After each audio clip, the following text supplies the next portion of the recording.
కొన్ని మాటలు మీతో పంచుకుందాం అనుకుంటున్నా. దేవుడు పెట్టిన భారం ఏంటంటే, చాలామంది ప్రార్థనలు చేస్తూ ఉంటారు. ఏంటి ఆ ప్రార్థనలు అంటే, వాక్యం అంతా చెప్పిన తర్వాత, ప్రభువా నిజమే మేము అటువంటి పాపము చేయుచున్నామేమో, మా యందు అలాంటి పరిస్థితులు ఉన్నాయేమో, మార్చండి అంటారు. అవునా కదా? ఏమో ఏంటి ఏమో నాకు అప్పుడు అనిపిస్తుంది, చెప్పిన వాక్యం అంతా వ్యర్థమేనా? ఏమో ఏంటి? మనలో ఏమున్నదో వాక్యము ద్వారా మనం గ్రహించగలగాలి. నువ్వు అర్థం తీసుకున్నప్పుడు నా మొహం మీద మచ్చ ఉందేమో అనుకుంటావా? ఉందో లేదో నీ కంటికి కనిపిస్తుంది. ఉంటే ఉందని చెప్తావు, లేకపోతే లేదని చెప్తావు. ఎందుకంటే అద్దంలో నీ ముఖం చూసుకున్నావు కాబట్టి. అర్థమవుతుందా? కొంచెం సౌండ్ పెంచు. అద్దంలో నీ ముఖం చూసుకున్నావు కాబట్టి ఆ ముఖం మీద మచ్చ ఉందో లేదో నువ్వు చూడగలుగుతున్నావు. మచ్చ ఉందేమో అంటే నీకు గుడ్డేమో అనాలి. ఇంకా అనే కదా, అద్దంలో చూసుకుని నా ముఖం మీద మచ్చ ఉందేమో అంటే నువ్వు గుడ్డిదాన్ని అనాలి. ఉంటే ఉన్నదంటావు, లేకపోతే లేదంటావు. వాక్యమును విన్నప్పుడు నేను అదేమో ఇదేమో అంటే నువ్వు వాక్యం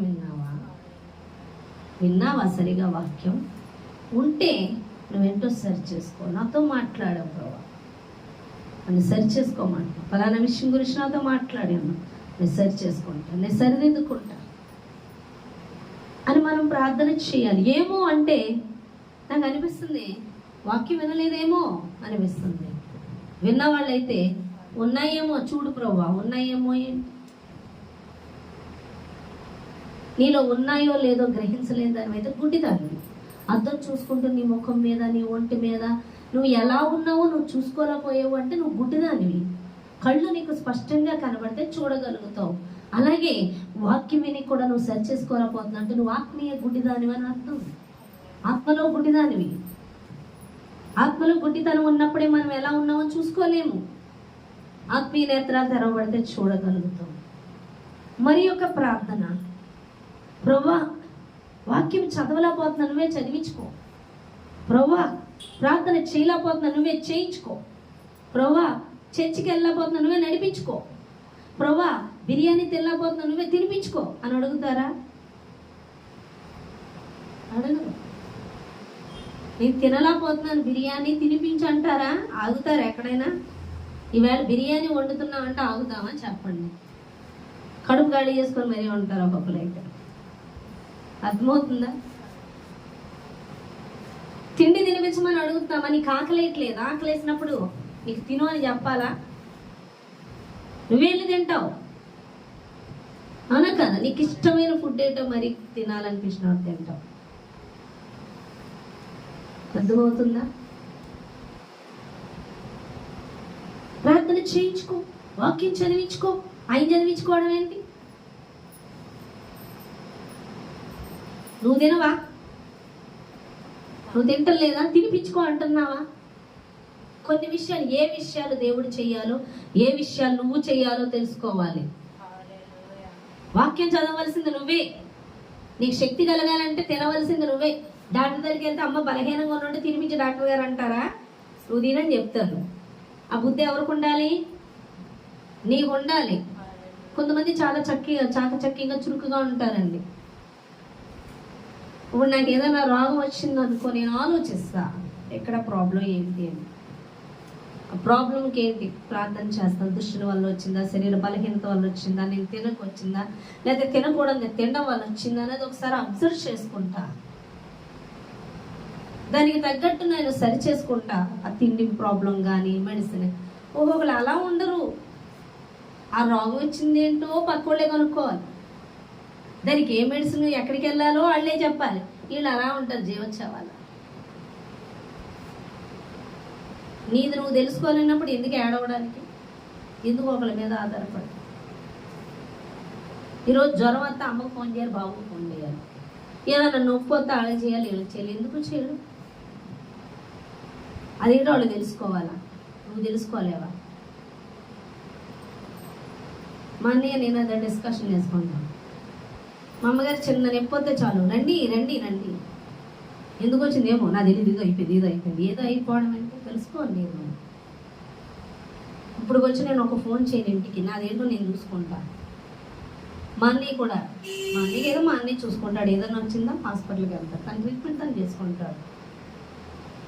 అయిపోయింది. 100 మందికి చదవరు, అర్థమవుతుందా? 100 మంది అలా కాదు, టామ్ అయిపోవాలి. వాళ్ళు పట్టించుకోరు, వాళ్ళు తినరు. తినమ్మా తినమ్మా తినమ్మా అనాలి, బలమైన ఆహారం తినమ్మా అనాలి, నువ్వు అది తినమ్మా అనాలి. ఇప్పుడు నాకు బ్లడ్ తక్కువైంది అనుకో, సపోజ్ ఎందులో బ్లడ్ ఉంటుంది, ఇప్పుడు చక్క ఫోన్ వచ్చింది కొట్టుకుంటా, అందులో నాకు ఇష్టమైన ఏ గబగబా తిని నేను గబగబా, నువ్వు తిను బ్లడ్ లేదు తిను, నూరుందిగా, అవునా కదా, తినాలిగా. అంటే నీకు నువ్వు ఏం చేసుకోవాలి? అలాగే వాక్యం చదవాలి. నువ్వు కూడా చదవమ్మా అని చెప్పాలా? ప్రార్థన చెయ్యమ్మా అని చెప్పాలా? ఇలా ఎవరైతే ఆరోగ్యం కోసం శ్రద్ధ తీసుకుంటారో వాళ్ళు శ్రద్ధ గలవారు. వాళ్ళంటే నలుగురికి ఇష్టమవుతుంది, వాళ్ళ నలుగురికి ఉపయోగకరంగా ఉంటారు. కొందరు తినరు, మనకి దరిద్రం వాళ్ళు, మనకి తలపోటుకుంటారు. వాళ్ళు అర్థమవుతుందా మీకు? నాకు చాలా చిరాకు. దేవుడిచ్చిన కాడికే తినడం నేర్చుకోవాలి. తిన్నాను అంటే గోప పగలు కొట్టాలని పెడుతున్నాను. కడుపు నిండా వెళ్తుంటే తినను అని వస్తుంది, మాడితే తెలుస్తుంది. గంజన్నమన్న పంచభక్ష పరమాన్నాల్లో తింటారు, అవునా కదా? నేను తిన్నాను, నాకు తినబుద్ధేయట్లేదు, ఉదయం నుంచి లేగను, ఈ టైప్ క్యాండిడేట్లు ఇతరులకు ఉపయోగకరంగా ఉండరు, వాళ్ళే బరువు ఇతరులకి. అలాగే వాక్యము చదవరు, ప్రార్థన చేయరు అంటే ఇతరులకు ఆశీర్వాదకరంగా నువ్వు ఉండవు. నువ్వు ఆశీర్వాదకరంగా ఉండాలంటే నువ్వు చదవాలి లెగిసి వాక్యం, నువ్వు ప్రార్థన చేయాలి. నేను చదవమని చెప్పాలా 10 మంది? ప్రార్థన చేయమని చెప్పాలా? ఆకలేస్తే తినట్లేదా? నీకు వాక్యమును కూర్చుని ఆకలి వేయాలని దేవుడు మాట్లాడుతున్నాడు. ఆకలి వేయాలి నీకు, చదవాలి వాక్యం. ఎక్కడో లేదు, దేవుని శక్తి వాక్యములోనే ఉంది. దేవుని శక్తి వాక్యమును వదిలేసి ఏదో చేసుకోండి. నీకు నువ్వు నడుం కట్టుకో, నీకు నువ్వు లే. నాకెవరో చెప్పలా, నేను పరిశుద్ధాత్మ దేవుడిని అడిగేదాన్ని, ప్రార్థన చేసుకునేదాన్ని, పరిశుద్ధాత్మ దేవుడు నాకు బోధించేవాడు. లే, విజ్ఞాపన చేయి, అందరి కోసం రెడీ చేసేసేదాన్ని. వాక్యము చదువు, ఉదయం నుంచి సాయంత్రం వరకు వాక్యం పట్టుకునేదాన్ని. ఈరోజు దేనికోసం నేను అటు ఇటు తడుముకొని అవసరం లేదు. మొత్తం ఆశీర్వాదం ఎక్కడుందంటే బైబిల్లోనే ఉంది. ఇది చాలా మందికి తెలియదు. ఏదో ఒక కీర్తన చదివి అబ్బో ఎంతో చదివేశాను, ఓ పేర చదివి ఎంతో చదివేశాను. మీ ఆశీర్వాదం అంత వాక్యంలోనే ఉంది.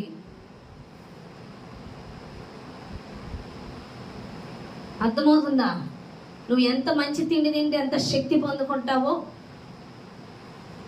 దానికన్నా మించిన శక్తి కలిగింది వాక్యము. నీ ఆత్మను శక్తితో నింపుతుంది, నీ శరీరాన్ని శక్తితో నింపుతుంది. దివారాత్రుల్లో ధ్యానించేవాడు దావీదు వాక్యాన్ని. దివారాత్రులు దావీదు వాక్యముని ఎక్కువ ధ్యానించాడు. మళ్ళా పీజీలు చదవలేదు, మళ్ళా అవి చదవలేదు, ఈ చదవలేదు. గొర్రెలను ఒకటే కాసేవాడు,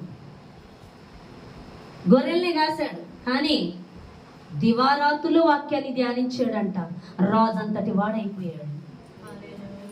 ఈరోజు నువ్వు నిర్లక్ష్యపరుస్తున్నది వాక్యము, కొంచెం వాక్యము. నువ్వు ఉదయం నుంచి సాయంత్రం వరకు 1 వీక్ పెట్టుకొని, అయితే 1 మంత్ పెట్టుకొని బైబిల్ చదివి దేవుని కార్యాలు ఎలా జరుగుతాయి చూస్తాం. కార్యాలు జరగాలనో అవి జరగాలనో కాదు, ఆయన మీద ఇష్టముతో. నీకు తెలుసా వంకాయ కూర ఏ విధంగా ఉపయోగపడుతుందో, మటన్ ఏ విధంగా ఉపయోగపడుతుందో, చికెన్ ఏ విధంగా ఉపయోగపడుతుందో నీ బాడీకి తెలుసుకుంటావా? నీకు ఇష్టం తినేస్తావు అంతే. అది ఏ విధంగా ఉపయోగపడుతుందో నీకు అనవసరం. అలాగే వాక్యం నీకు ఇష్టం అవ్వాలి. అది ఏ విధంగా ఉపయోగపడుతుందో నీకు అనవసరం. వాక్యం నీకు ఇష్టమై ఉండాలి, ఆయన మీద ప్రేమ కలిగి ఉండాలి. ఆయన వాక్యము చదవకుండా ఉండలేని తనాన్ని కలిగి ఉండాలి. ఆయనకి ప్రార్థన చేయకుండా ఉండలేని తనాన్ని కలిగి ఉండాలి. అలా వాక్యములోను ప్రార్థనలోను గడిపి పని మీద దృష్టి లేక ఎక్కువ సమయం గడిపితే వాళ్ళ పనులన్నీ ఈజీగా అయిపోతాయి. అటువంటి వారి కొరకు దేవుడు దేవదూతలు పంపిస్తాడు. వాళ్ళకి అడ్డుకున్నది ప్రతి మార్గము సరళపరిచేస్తాడు. వారికి ఏది అవసరం అది వాళ్ళకి సమకూర్చి పెడతారు. దేవుడు చెప్పింది ఫస్ట్ చెయ్యి.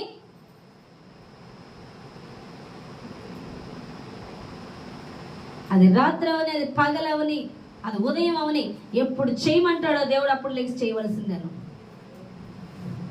నువ్వు గదిలోకి వెళ్ళిపోయి వాక్యం మీద శ్రద్ధ నిలుపు, ప్రార్థన చేయి. కూర్చొని గంటల కొద్ది ఆలోచన చేస్తుంటాం, గంటల కొద్ది ఊసలాడతాం మనుషులతో, గంటల కొద్ది దేవునితో మాట్లాడుకో. నువ్వు బయటకు వచ్చినప్పుడు బలంగా వాడబడతావు. బలంగా దేవుడి జ్ఞానం ఇచ్చి నడిపిస్తాడు. ఈరోజు నువ్వు నిర్లక్ష్య పరిస్థితి వాక్యాన్ని, నువ్వు అసలు వాక్యమే చోట్ల, నీ దగ్గర ఏమీ లేదు, నువ్వు నీళ్ళు, నువ్వు అనుకుంటావు నువ్వు నీళ్ళని తెలుసుకుంటలేదు, దేవుడు నీళ్ళు అనుకుంటావు. దేవుడు నీ ఎడల కార్యాలు చేయట్లేదు, దేవుడు నా ఎడల పని చేయట్లేదు, దేవుడు ఏ కార్యమో చేయట్లేదు అని నువ్వు అనుకుంటున్నావు. దేవుడు అద్భుతాలు చేసేవాడై. ఈరోజు ఒక ఆయన చెప్తుంటే నేను ఆశ్చర్యపోయాను.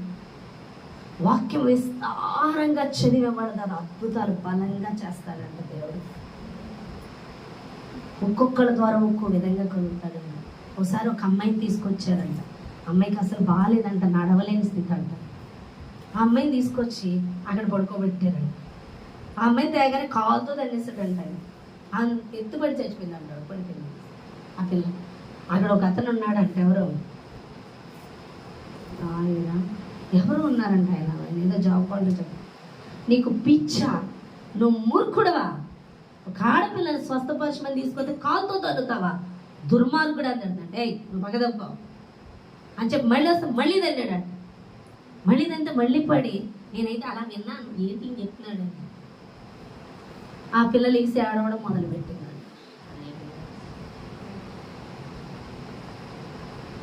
అంతటి విశ్వాసాన్ని ఆయన కలిగి ఉన్నాడు. వాక్యము విస్తారంగా చదివితే నువ్వు విశ్వాసములో బలపడతావు, నువ్వు ప్రార్థనలో బలపడతావు. నువ్వు ప్రార్థనని, నువ్వు వాక్యాన్ని చాలా నిర్లక్ష్యపరుస్తున్నావు. చాలా మంది అంటారు, అబ్బో నాకు ఇన్ని సమస్యలు, నాలాంటి సమస్యలు మీకు చెప్పకు. సాతాను ప్రతి ఒక్కరిని శోధిస్తుంది, ప్రతి ఒక్కరిని శోధిస్తుంది. ఎవరు దేవుళ్ళలో బలపడుతున్నారో వాళ్ళు ఇంకా శోధిస్తుంది. నువ్వు దాని వైపు చూడటానికి లేవు, దేవుని వైపు చూడటానికి ఉన్నావు. వాక్యాన్ని విస్తారంగా తీరు కష్టపడి నువ్వు లోకంలో కష్టపడిపోతున్నావు, వ్యర్థమే. నువ్వు వాక్యాన్ని విస్తారంగా చదువు, దేవుని కార్యాలు చూడగలుగుతావు. నీ నేత్రములు తెరవబడతాయి. ఈ భూమి మీద ఎవరు ఆశీర్వదింపబడని రీతిగా నువ్వు ఆశీర్వదింపబడతావు. శాతాన్ని నిన్ను వాక్యాన్ని నిర్లక్ష్యం చేయనిస్తుంది. ఇష్టంతో చదవరు వాక్యాన్ని. ఓ బేర చదవమన్నారు, వేళ కీర్తన చదవమన్నారు, ఓ బేర చదివిస్తాం, ఓకే అయిపోయింది. మరి ఏ వారానికో తిరుగుతాం, ఏం చూస్తాను, ఏమీ చూడలేవు. ఆయన కార్యాలు ఎడతెరిపి లేకుండా చదవాలంట వాక్యం. ఒక ఆయన అయితే బయటికి వెళ్తూ కూడా బైబిల్ పట్టి 5 నిమిషాలు దొరికితే కూడా చదివేస్తాడంట వాక్యం.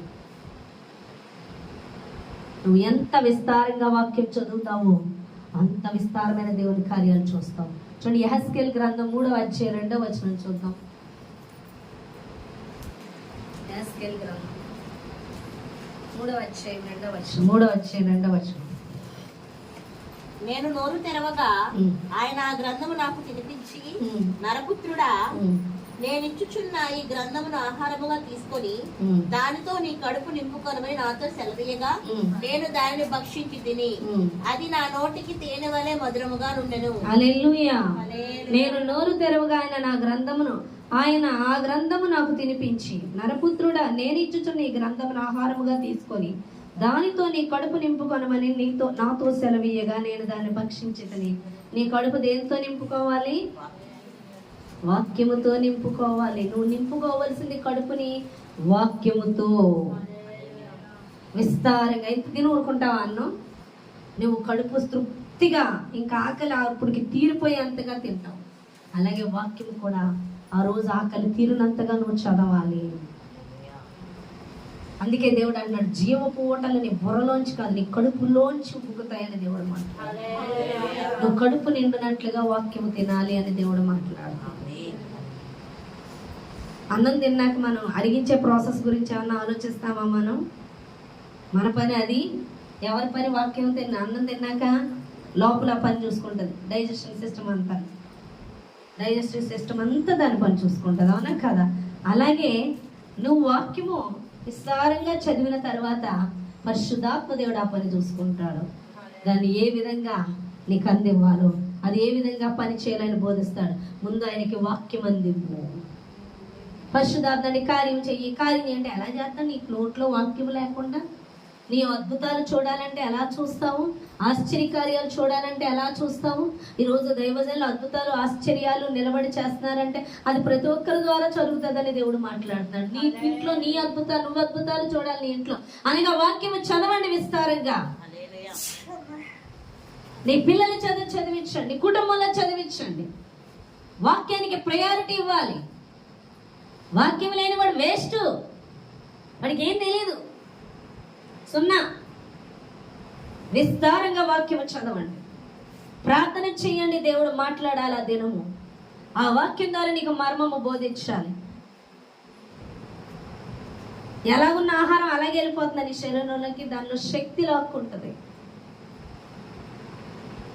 దేవుని వాక్యాన్ని ఏ విధంగా దేవుడికి నీకు అందివ్వాలో ఆ విధంగా పరిశుద్ధాత్మ దేవుడు అందిస్తాడు. వాక్యం విస్తారంగా చదివితేనే పరిశుద్ధాత్మ దేవుడు నీలో పనిచేస్తాడు. పరిశుద్ధాత్మ రండి పరిశుద్ధాత్మ దేవుడు నీలోకి వచ్చేసాక వాక్యం నీలో లేదు. ఎందుకు? నువ్వు విస్తారంగా వాక్యం చదవాలి. ఏదో దీవెనలు అవి వీటి కోసం కాదు, యేసుని ప్రేమించి చదవాలి. వాక్యముని కొరకు ఆకలి కొని నువ్వు చదవాలి, ప్రార్థన చేయాలి. ఈ రెండు ఖచ్చితంగా ఉండాలి నీలో. ఇవి రెండు లేనప్పుడు నీలో ఏ కార్యము జరగదు, ఏ ఆశీర్వాదం ఉండదు. సమృద్ధి అప్పుడు వాక్యం చదువుతున్నాను. ఎంత చదువుతున్నాం? ఎంత విస్తారంగా వాక్యం చదువుతున్నాం? చాలా మంది పరిచయం చేస్తారు, చెయ్యాలి. పరిచయం ఖచ్చితంగా చెయ్యాలి. పరిశుద్ధాత్మ దేవుడు నీతో మాట్లాడినప్పుడు చెయ్యాలి. కానీ విపరీతంగా పరిచయం చేసేసి ప్రార్థన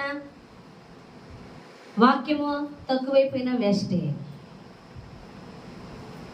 నువ్వు రోజంతా డిఎల్ మోడీ గారు రోజంతా ప్రార్థన వాక్యం ఉండేదంటే ఒక అరగంట వెళ్ళి పరిచయం చేసేవారు. అంతే బలంగా కదిలిపోయి.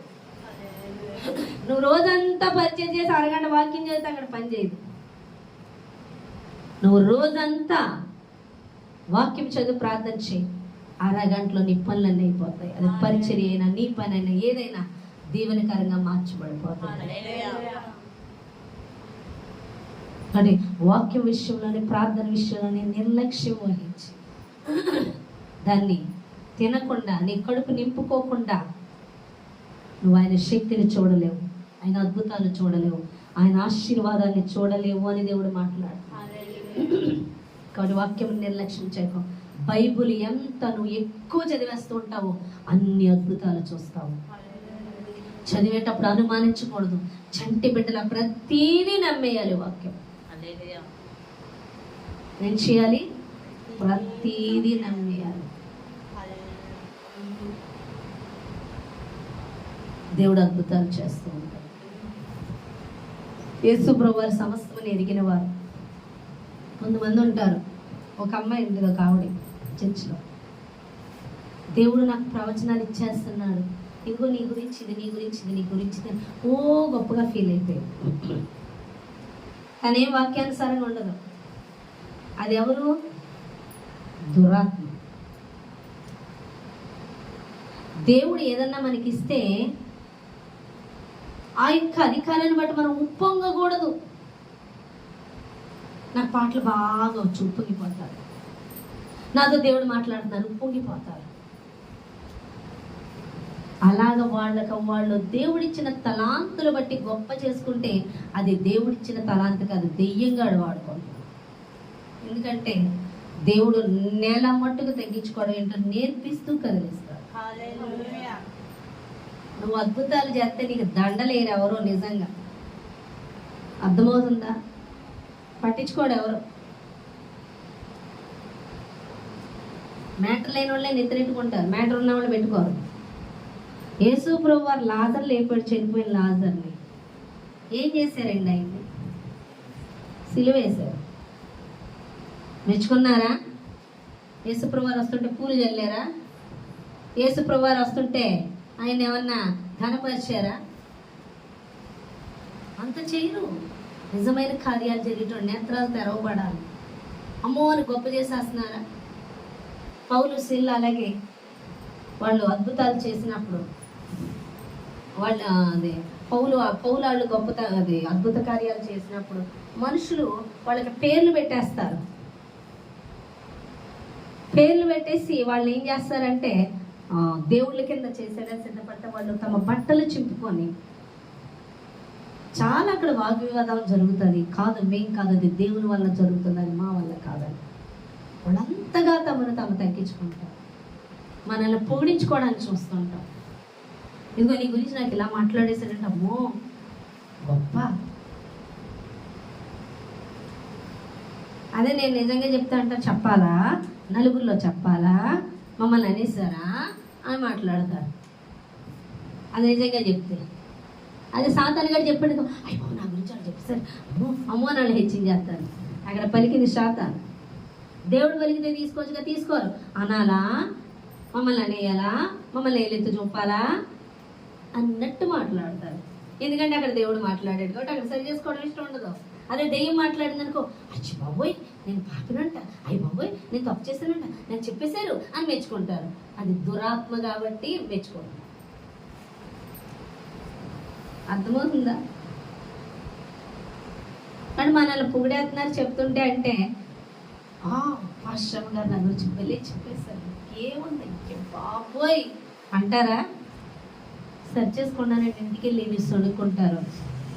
నేను చెప్పాడంట, కొన్ని తెలుసుకొని చెప్తున్నట్టుంది, ఎవరు చెప్తే ఇన్నాడు చెప్తున్నట్టుంది, ఎన్నో మాట్లాడతారు. ఎందుకని ఇక్కడ దేవుడు చెప్పాడు. అదే దెయ్యం చెప్పింది అనుకో నన్ను ఎత్తురెట్టుకుంటారు. పాశ్రమ గారు వెళ్ళి చెప్పేశారు. హల్లెలూయా. ఈ మాటలు ఎందుకు చెప్తున్నానో తెలుసా? నిన్ను పొగుడుతున్నారంటే నీకు దుష్టుడు చెప్తున్నాడు. నిన్ను పొగడరు. చెప్పాలంటే భయపడతావు నువ్వు, తెలుసా? చెప్తే దొరుకుతారేమో అనుకుంటావు. గెంతుకుంటే వెళ్ళి చెప్పేవి నాకు దండెత్తారని. దేవుడు చెప్పింది చెప్పాలంటే భయం. భయం. శాతాన్ని చెప్పింది అయితే నెత్తిరెట్టుకుంటారు. అర్థమైందా? ఓయమ్మ నా గురించి చెప్పేసింది, నా గురించి చెప్పేసింది. దెయ్యం చెప్పినప్పుడు నేను ఎత్తురెట్టుకుంటున్నానంటే నీకు దెయ్యం ప్రేరేపణతో చెప్తున్నా. దేవుని పరిశుద్ధాత్మ ప్రేరేపణతో చెప్తే నీకు వ్యతిరేకత వస్తుంది. చాలా మోషే వెళ్ళాడు ఫరో దగ్గరికి, ఇజ్రాయెల్ ప్రజలు పంపించంటే ఎవరు నీకు దేవుడు చెప్పాడు, మొబైల్ పంపించాడే అండి అల్లవై పక్కతారు. అర్థమవుతుందా? హల్లెలూయా. హల్లెలూయా. కాబట్టి తమ్మును తాము పొంగ చేసుకుంటూ ఉంటారు కొన్ని విషయాలు బట్టి. నాకు ఇలా మాట్లాడేశాడు, అలా మాట్లాడేశాడు అని. అది అపవాది నుంచి వచ్చేది. దేవుడి నుంచి వచ్చేది అయితే ఉప్పొంగ చేయడు, నేల మట్టుకు తగ్గిస్తాడని దేవుడు మాట్లాడు. హల్లెలూయా. మనలో తగ్గింపు ఉంటుంది. మనం అది హైలైట్ చెయ్యము. దేవుడు చెప్పమన్నాడు, నా బాధ్యత చెప్తున్నాను అంతవరకే. అది ఘనత మహిమ దేవునికే చాలు, మనకేమాత్రము కాదు అనుకుంటా. ఇవన్నీ తెలిసేది ఎప్పుడో తెలుసా? నువ్వు వాక్యంలోని ప్రార్థనలో గడిపినప్పుడు. నువ్వు ఎక్కువ వాక్యము చదవాలి. వాక్యము ప్రార్థన, వాక్యము ప్రార్థన.